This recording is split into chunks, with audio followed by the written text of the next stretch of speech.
Hello दोस्तों, every enigma में आपका फिर से स्वागत है। टॉयज सबको पसंद होते हैं, स्पेशली लड़कियों को डॉल बहुत पसंद आती है। पर क्या हो अगर टॉयज यानी नॉन लिविंग थिंग्स में अपने आप चेंजेस आने लगे। ऐसी एक डॉल की कहानी हम आपको आज बताने वाले हैं, जिसके नेचुरली हेयर ग्रो करते हैं। तो चलिए दोस्तों शुरू करते हैं। ओकीकू डॉल स्टोरी। दोस्तों ये कहानी तब शुरू होती है जब 1918 में जापान में सपैरो में 17 साल का बच्चा सुजुकी अपनी 2 साल की बहन के लिए एक डॉल खरीदता है।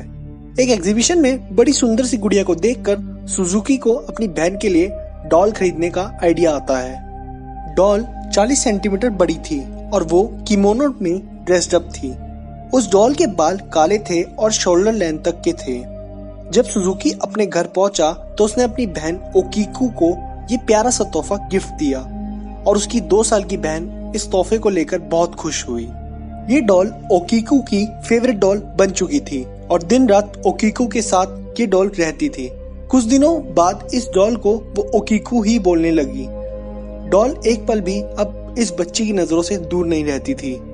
पर एक दिन 1919 में ओकीकू को बहुत तेज फीवर हुआ और वो मर गई।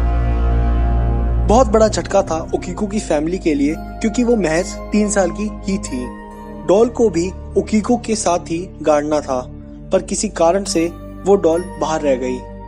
घर वालों के लिए याद में ओकीकू की सिर्फ आखिरी निशानी ये डॉल थी और इस डॉल को भी ओकीकू अपने नाम से बुलाया करती थी। इसलिए घर वालों ने इस डॉल को अपने पास ओकीकू की याद में रख लिया। कुछ दिनों बाद सुजुकी ने नोटिस किया कि डॉल के बाल शोल्डर तक थे, पर वो अपने आप कमर तक लंबे कैसे हो गए। घर वालों को भी ये बात बहुत अजीब लग रही थी। घर वालों को लग रहा था कि शायद ये एक भ्रम है, इसलिए उन्होंने डॉल के बाल शोल्डर लेंथ तक काट दिए और फिर कुछ दिन इंतजार किया और कुछ दिन बाद इस डॉल के बाल अपने आप फिर बढ़ गए। घर वाले इस हादसे से बहुत डर गए थे और उन्होंने 1938 में नए घर में शिफ्ट होने का फैसला लिया। घर वाले इस डॉल को अपने साथ नहीं ले जाना चाहते थे, पर साथ ही साथ ओकीकू के प्यार में इस डॉल को लावारिस भी नहीं छोड़ना चाहते थे।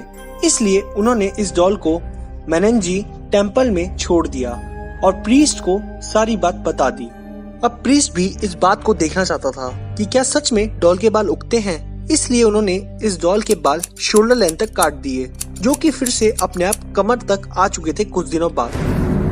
अब बात ये आती है कि ये सब हुआ कैसे एक डॉल जो नॉन लिविंग थिंग है उसके बाल अपने आप उग रहे हैं। दोस्तों बहुत लोगों का मानना ये है कि ओकीकू का फेवरेट टॉय ये डॉल थी और उसकी जान इस टॉय में बसती थी, तो इसी वजह से आज भी ओकीकू इस डॉल में कैद है। वहीं दूसरी ओर कई लोगों का मानना ये है कि ओकीकू की डेथ का कारण ये डॉल है, क्योंकि इसी डॉल की वजह से ओकीकू की डेथ हुई। डॉल के मटेरियल में किसी ने ब्लैक मैजिक करा था, जिसका शिकार ओकीकू हो गई। बहुत से लोगों का प्रीस्ट का ये मानना था कि अगर इस डॉल में सच में ओकीकू की आत्मा है तो इस डॉल के हेयर का सैंपल टेस्ट करना चाहिए।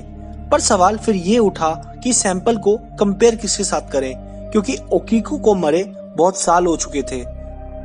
मेनेंजी टेम्पल जो कि होकाइडो जापान में है, वहाँ इस डॉल को ओकीकू की याद में आज भी देखा जा सकता है। ये डॉल एक आम डॉल नहीं है, क्योंकि हर साल इस डॉल के बालों को काटा जाता है, जो कि नी तक आ जाते हैं। इन बालों का नी तक बढ़ने का वेट किया जाता है, जो कि लगभग 1 साल में हो जाता है, और फिर इन बालों को शोल्डर लेंथ तक काट दिया जाता है। आप सभी लोगों के मन में एक सवाल होगा कि आखिर ये इतनी शार्प डॉल है तो इसे डिस्ट्रॉय क्यों नहीं किया गया। दोस्तों आप सभी लोगों को बता दें, ओकीकू डॉल की कहानी विकिपीडिया पर भी पोस्टेड है और इस डॉल ने आज तक किसी को हार्म नहीं पहुंचाया और ओकीकू की डेथ को सिर्फ एक इत्तेफाक माना गया। और दूसरी तरफ ओकीकू की डॉल के लिए पेरेंट्स ने टेम्पल से रिक्वेस्ट की थी कि इसे हार्म या डिस्ट्रॉय मत करना, क्योंकि ये ओकीकू की आखिरी निशानी है। दोस्तों इसी डॉल की तरह एक शापित रॉबर्ट द डॉल की कहानी याद आती है। अगर आप लोगों ने वो वीडियो नहीं देखी तो इस वीडियो के बाद जरूर देखें, लिंक डिस्क्रिप्शन में है। दोस्तों आप सभी लोगों को क्या लगता है, क्या सच में ओकीको की जान इस डॉल की वजह से गई थी या सिर्फ वो एक इत्तेफाक था?